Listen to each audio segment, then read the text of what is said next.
Good evening, Professor. This is Spencer, and this is my audio track to my PowerPoint presentation. This is reflections from the textbook and a comparison of the facts from the text with my personal experience as a substitute teacher and my future desire to become an English teacher.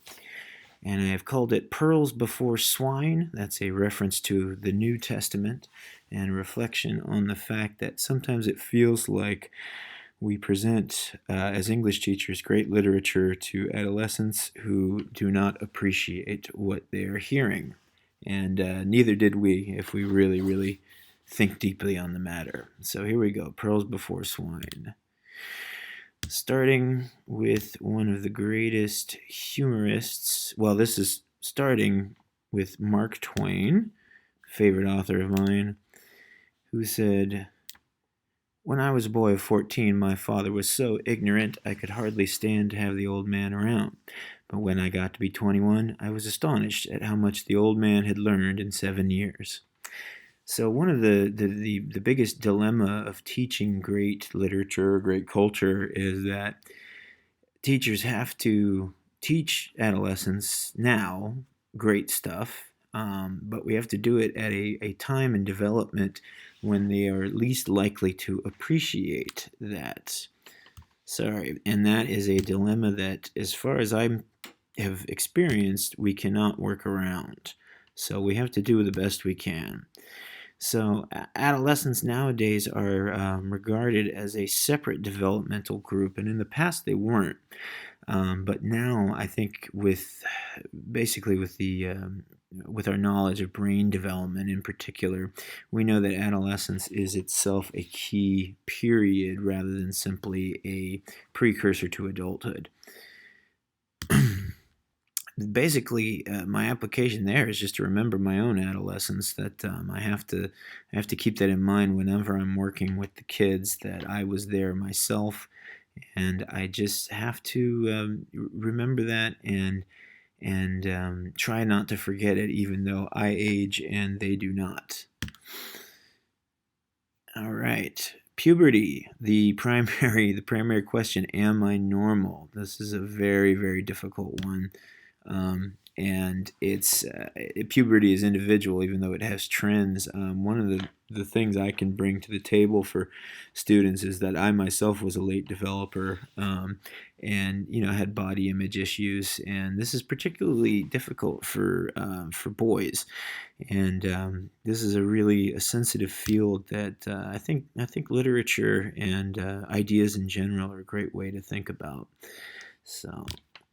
Next, multiple intelligences. There is a big trend right now, and it's written into the legislature as well, that we've got to differentiate instruction as teachers basically engage on as many levels as possible with as many different styles of learners in order to reach everybody. This is a difficult task. It's probably one of the most difficult there is. And in my experience now, it's also one of the most necessary. So for me, that's going to be moving beyond purely verbal instruction and incorporating visuals, incorporating technology, interpersonal communication, everything I can, basically. So that's kind of my big goal for the future, is learning how to do that best. Let's see, here we go. All right, the emotions of adolescence. They're extreme, they change frequently, and they fluctuate in intensity. Journaling, great application for anything that involves emotional extremes, and it's one that I'm going to be using quite a bit. Warm-ups would be a great place to do that. It's a great place I see my colleagues use it, where they just have a short right subject to kind of prime the pump creatively for their students. Let's see. Androgyny. This is a current trend that I suspect will get even more prominent in the future. Right now, there's a tendency to disregard so-called traditional gender values or gender roles Um, I think I find myself mostly in support of this in terms of not limiting students according to what the past dictated. But I also want to analyze it critically, and really all of our literature from every era is comments on gender roles and how we view gender. So really everything we do in literature is going to be engaging this. So it's a ripe field for analysis in the future. Sexual culture. So I mean, regardless of how you think about the sexual revolutions that have occurred, it's pretty obvious that sex is more ubiquitous, especially imagery. Um, I think this is completely unavoidable. I think that anyone noticed the picture of a person putting their head in the sand. If we don't address sex in class, then kids really have no way, other than their parents, of having a structured approach to the subject and a critical one. So I think it's essential to discuss sexuality, especially in the arts, where it is such a prominent and important theme. So I plan on addressing it. Obviously, I have to do that within legal and ethical boundaries, but I think we need to engage it. Developing morality. This is the oldest, really the oldest education is ethical and moral. The strategies that are most useful are kind of intuitive for me. I'm not a very authoritarian person, and one of the best ways in my classroom now and in the future is that I like to involve the kids in my expectations and explain them to them, because do as I say, not as I do is as our textbook has shown, is completely ineffective, counterproductive usually. And so I think drawing up formal behavior contracts with the kids and actually listening to their input is one of many great ways to get them involved in moral thinking. All right, culture and ethnicity. Now, I teach and live in Southern California, where Hispanic culture dominates.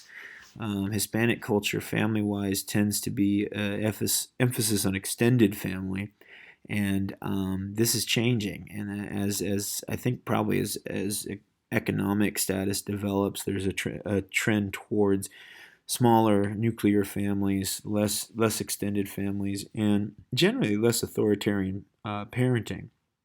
Um, I don't know if this is good or bad yet, and I don't know if we can assess it as such that easily. So mostly, I want to observe for the future. Peers, the survey that I conducted in support of this little project that I'll talk about in just a second. Peers continue to be the number one concern of adolescents by far. The adolescents are concerned with other adolescents, and we just kind of have to roll with this one. So the more that we can incorporate peer evaluation, collaboration, and work with the obsession with socializing, I think the better. Trying to work against it is kind of jousting against windmills here. All right, constructivist education.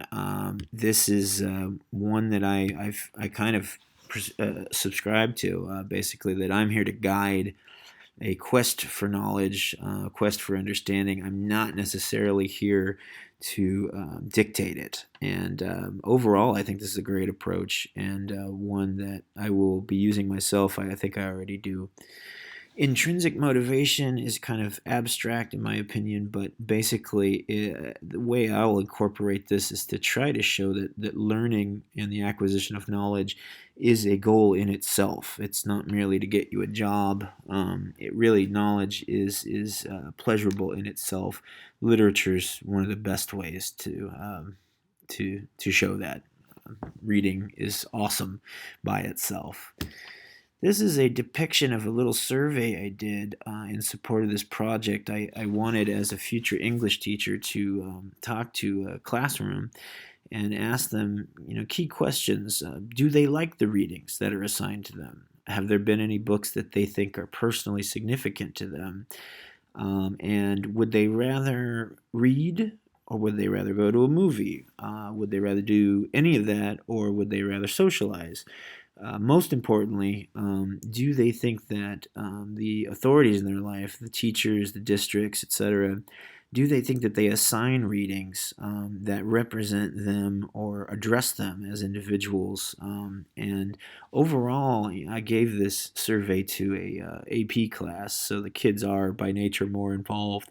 Overall, it was surprisingly positive results. And unsurprisingly, the boys love video games. The girls love socializing. All of them love socializing, actually. And I was pleasantly surprised that none of the students actually were very dismissive of their assigned readings, and they all had a pretty balanced attitude toward them. Screen time. Screen time is difficult. It's huge. It competes. And ultimately, I'm just going to have to keep observing. I'm more permissive about text messaging, the use of screens in my classroom. I'll probably will maintain that, but also I see the huge problems associated with it.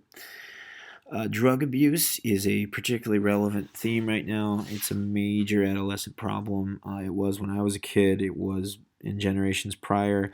I personally do not think that an authoritarian approach is basically proven to be not only ineffective but completely counterproductive. I think we need to talk about drugs, and I think we need to start talking to adolescents about drugs with purely factual information, purely scientific information, and not politically motivated information. That's a really vast subject, but I think honesty and really reframing drug abuse as a medical problem rather than a moral or legal problem is a key way to kind of mitigate the problems of drug abuse. So that concludes my presentation, and I really appreciate the time you've taken to watch it, and I loved the class. It was very eye-opening, and I've been applying it every day. So thank you, Professor. This is Spencer Vogel signing off. Thank you.